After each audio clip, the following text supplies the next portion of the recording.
5, 4, 3, 2, 1. Welcome back, and welcome back to you, David Rohl.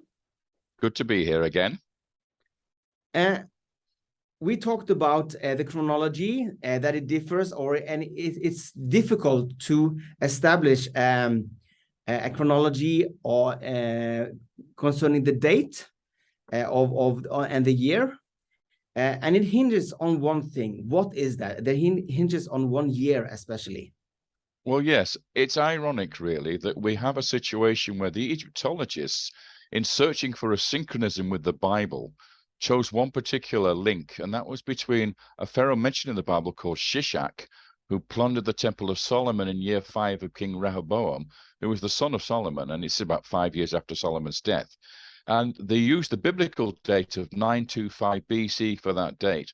And they then link it to an Egyptian pharaoh called Shoshenq the first of the 22nd dynasty. So similarity of names is the key. So, yeah, vaguely similar. They're not really very similar when you think about it.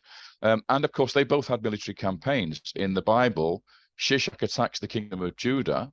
The problem is that Shoshenq in Egypt has a campaign which shows that he attacked the kingdom of Israel in the north, the northern kingdom. Mm-hmm. So they're actually completely different campaigns. The Egyptologists ignore that. So they just say, oh, well, that's just, we can ignore that. The name sounds similar. Therefore, we'll go for a link between those two. So they date Shoshenq I to 925 BC, right? So they use a biblical date to date an Egyptian pharaoh. And then they work backwards from that, counting all the reigns going back before Shoshenq till they arrive at Ramesses II. And they get a date for him around 1279 BC. Now, the problem with that is, of course, that Ramesses II, according to Cecil B. DeMille in the movie, is the pharaoh of the Exodus. Yeah. Okay, but the Exodus took place in 1447, 1446 BC, according to the Bible. So what they do is they say, but hang on a minute, these Israelite slaves built a city called Ramses, according to the first chapter of the book of Exodus. Therefore, that must be Ramesses II. Therefore, we'll lower the biblical date down to his dates around 1250 BC. So they've already shifted the biblical date of the Exodus by nearly 200 years. Wow. And then they say, okay, right. So now Ramesses II and Moses are at the same time, which is why we have the Cecil B. DeMille movie, The Ten Commandments, and all the different documentaries you've seen about this subject. But when we look at the reign of Ramesses II, we find no large population of Israelites in Egypt. We find no disastrous exodus or series of plagues in Egypt at the time. There's no collapse of Egyptian society. There's no drowning of the army in the sea, nothing like that.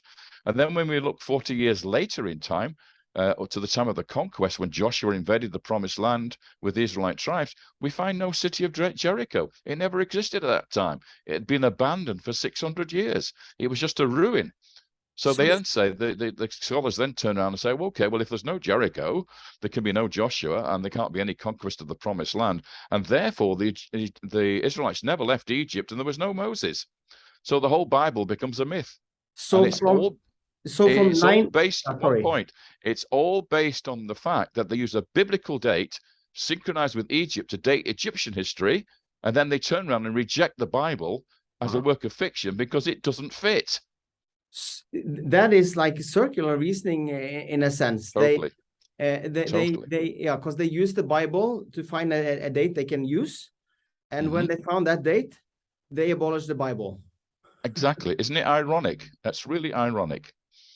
How that can avoid scrutiny, that is strange to me in an academic, where they're supposed to be really critical of everything they do and say. Yeah, being an academic and being a detailed researcher does not mean they have common sense, sadly. So, that is sad. Ordinary people have common sense. So if I understood you correctly, because of that date, it dismantles everything before that date. Exactly. So archaeological evidences, they also just disappear, even though they are in the ground, but they disappear before the ice. Because they're not recognized for the right time periods. When you look for evidence of Egyptians artifacts in the Holy Land, for instance, that dates the archaeological sites in Israel, like Megiddo and Hatzor and all those great places, those great cities. But they're dated to the wrong time because they find artifacts of Ramesses II there, and therefore they date that particular stratum to 1279, 1250 BC. And that's completely wrong because the Egyptian dates are wrong. So what you are doing, let's see, this is fairly, yeah, you kind of twist you make the match. Yeah, I take out around 250 to 300 years of Egyptian history, which has been artificially constructed by the archaeologists and Egyptologists. They've made a mistake by stretching it too wide instead of compressing it down. And that synchronizes the biblical story with the archaeology and the Egyptological evidence. And when you do that, you find that the artifacts in the biblical history, they matches the era they are supposed to be in. Exactly correct. And a good example of that is Jericho. Because now, having taken that period of time out of Egyptian history, we can look at when 1447 BC, with the date of the Exodus the Bible gives us, 1447, 1446, and then the conquest about 40 years later, so 1406 maybe, something around that time. And then when we look at the archaeology in Egypt and also the archaeology in the Holy Land, in that date, with the revised dating, we end up with a Jericho that did exist, a Jericho of 2,000 people with a walled city whose walls collapsed and was then burnt to the ground and abandoned for 600 years. That is the biblical story of Joshua and the conquest. I find it, how to say, it's really strange that people can't see that. It's really, really strange. Are there any other stories that comes alive when you have this? You know, you match the history, as you said, as you mentioned. Well, if you project backwards from Jericho, to 40 years to the date of the Exodus, and then you stretch it back again further by another 215 years to get to the time when Jacob arrived in Egypt during the famine, you're in the time of Joseph, the son of Jacob, and he was the great hero because he predicted Pharaoh's dreams and became the great chamberlain or the viceroy of Egypt. You know, he's the second most important man in the country. And at this very time, this is now in the 12th dynasty, at the end of the 12th dynasty in Egypt, we have a pharaoh called Amenemhat III, who has a great famine in his reign.